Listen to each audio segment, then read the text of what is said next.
ಆಹಾ, ತುಂಬ ಅದ್ಭುತ. ನಾನು ಈ ಗೊಂಬೆ ನಾಡಿನ ಕೈ ರುಚಿ ಆಗಾಗ ನೋಡ್ತಾ ಇದ್ದೆ. ಯಾವಾಗಲಾದರೂ ಲೈವ್ ಏನು ಮಾಡ್ತಾರೆ ಅದನ್ನು ಹೋಗಿ ನೋಡಬೇಕು ಅಂತ ಅಂದ್ಕೊಳ್ತಾ ಇದ್ದೆ. ನಮ್ಮ ಲಕ್ಷ್ಮಮ್ಮ ಅವರು ಅಡುಗೆ ಮಾಡ್ತಾಯಿದ್ರು ಗೊಂಬೆ ನಾಡಿನ ಕೈ ರುಚಿ. ಒಂದಿನ ನನಗೆ ಪಾಯಸ ಅಂದರೆ ತುಂಬ ಇಷ್ಟ. ಇವತ್ತು ವಿಶೇಷವಾದ ಪಾಯಸ ಮಾಡ್ತೀವಿ ಅಂತ ಮುಂಚೆನೇ ಹೇಳಿಬಿಟ್ಟಿದ್ರು. ನಾನು ಬಂದು ಕುಡಿದು ನೋಡಿದ್ರೆ ಇದು ಗೆಣಸು ಹಾಕಿದಾರಂತೆ. ಗೆಣಸು ಮತ್ತು ಬೆಲ್ಲ ಗೆಣಸು ಏನೋ ಹಾಕಿ ಮಾಡಿದ್ದಾರೆ. ಭಾರಿ ಅದ್ಭುತವಾಗಿದೆ. ಆರೋಗ್ಯಕ್ಕಂತೂ ತುಂಬ ಒಳ್ಳೆಯದು. ಈ ನೀನು ಬರ್ತಾ ಇದೆಯಲ್ಲ ಶಿವರಾತ್ರಿಗೆ ಇದು ಯಾರು ಬೇಕಾದರೂ ಮಾಡ್ಕೊಂಡು ಕುಡಿಬೋದು. ಕರ್ನಾಟಕದ ಎಲ್ಲರೂ ಮಾಡ್ಕೊಂಡು ಕುಡೀರಿ. ಮತ್ತು ಇದನ್ನು ಸಬ್ಸ್ಕ್ರೈಬ್ ಮಾಡಿ ಎಲ್ರಿಗೂ ಗೊತ್ತಾಗಲಿ ಅಂತ ಹೇಳ್ತಾ ನಾನು 2 ಮಾತು ಮುಗಿಸ್ತಾ ಇದ್ದೀನಿ. ನಮಸ್ಕಾರ. ಹಾಲು, ಗೆಣಸು, ಬೆಲ್ಲ ಎಲ್ಲ ಹಾಕಿ ಪಾಯಸ ಮಾಡ್ತಾ ಇದ್ದೀನಿ. ನೋಡಿ ಎಷ್ಟು ಚೆನ್ನಾಗಿ ಬರ್ತಾ ಇದೆ. ಒಳ್ಳೆ ಶಾವಿಗೆ ಪಾಯಸ ಇದ್ದಂಗಿದೆ. ಶಿವರಾತ್ರಿ ಹಬ್ಬಕ್ಕೆ ಉಪವಾಸ ಇರುವಂಥವ್ರಿಗೆ ಇದು ತುಂಬ ಹೆಲ್ಪ್ ಆಗುತ್ತೆ.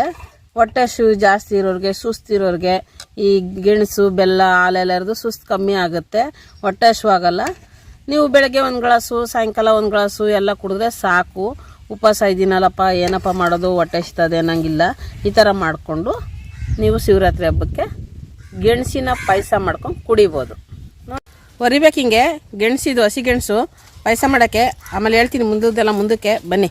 ಹಿಂಗೆ ಹೊರ್ಕೋಬೇಕು. ಹಿಂಗೆ ಪಾತ್ರೆ ಇಟ್ಟಿದ್ದೀನಿ. ಪಾತ್ರೆ ಕಾದಿದೆ. 1-2-3 ಸ್ಪೂನು ತುಪ್ಪ ಹಾಕೋಬೇಕು. ಸ್ವಲ್ಪ ದ್ರಾಕ್ಷಿ ಗೋಡಂಬಿ ಹಾಕೋತಾ ಇದ್ದೀನಿ.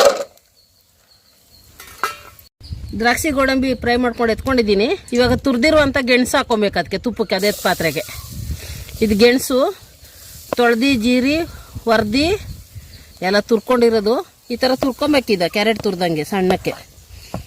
ಈ ಥರ ತುಪ್ಪದಲ್ಲಿ ಚೆನ್ನಾಗಿ ಹುರ್ಕೊಬೇಕು. ಹಿಂಗೆ ಕಲರ್ ಬರ್ಬೇಕು. ಹಿಂಗೆ ಸೀದೈತದೆ ಹಾಕ್ಬಿಟ್ಟು ಪುಟ್ಬಿಡ್ಬೇಡಿ. ಹಿಂಗೆ ತಿರ್ಗ್ತಾ ಇರ್ಬೇಕು. ಹಿಂಗೆ ತಿರುಗಿ ಹಿಂಗೆ ಚೆನ್ನಾಗಿ ತುಪ್ಪದಲ್ಲಿ ಬೇಯಬೇಕಿದು. ವಾಸನೆ ಹೋಗ್ಬೇಕು. ಇವಾಗ ಇದಾಗಿದೆ, ರೆಡಿಯಾಗಿದೆ. ಈಗ ಹಾಲು ಹಾಕೊಳ್ಳೋಣ. ಇದಕ್ಕೆ ಹಾಲು ಹಾಕ್ಕೊಂಡು ಚೆನ್ನಾಗಿ ಹಿಂಗೆ ತಿರುಗಿಸ್ಬೇಕು. ಹಿಂಗೆ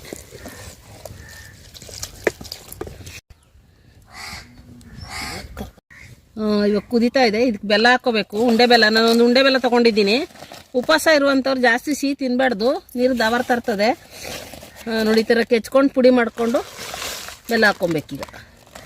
ಉಪವಾಸ ಇರೋರು ಜಾಸ್ತಿ ಸಿಹಿ ತಿನ್ನೋಕ್ಕಾಗಲ್ಲ, ಮೊಕ್ಕ ಕೊಡಿತದೆ. ನೋಡ್ಕೊಂಡು ಹಾಕೊಳ್ಳಿ ಬೆಲ್ಲನ ಸ್ವಲ್ಪ ಕಮ್ಮಿಯಾಗೆ. ನಾನು ಇಲ್ಲಿ ಒಂದು ಉಂಡೆ ಹಾಕಿದ್ದೀನಿ.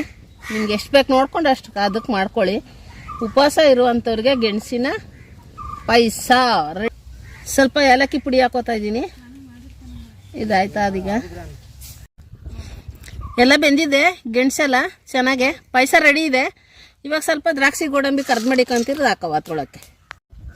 ದ್ರಾಕ್ಷಿ ಗೋಡಂಬಿ ರೇಟ್ ಜಾಸ್ತಿ ಕಂಡ್ರವ. ನಾವು ಜಾಸ್ತಿ ಹಾಕಲಿಲ್ಲ, ಕಮ್ಮಿ ಹಾಕಿದ್ದೀನಿ.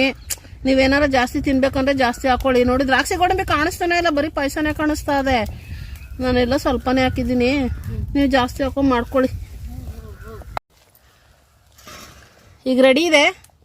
ಎತ್ಕೊಂಡು ಇಳಿಸ್ಕೊಂಬಿಡೋಣ ಇವಾಗ ಕೆಳಕ್ಕೆ. ಸಾಕು, ಗಟ್ಟಿ ಆಗ್ಬಿಡ್ತದೆ ಆಮೇಲೆ. ನೋಡಿದ್ರಲ್ಲ ಮಾಡೋದು ಎಷ್ಟು ಈಜಿ ಅಂತ. ಮಾಡಿಕೊಂಡು ನೀವು ಶಿವರಾತ್ರಿ ಹಬ್ಬಕ್ಕೆ ಉಪವಾಸ ಇರೋರು ಕುಡೀರಿ.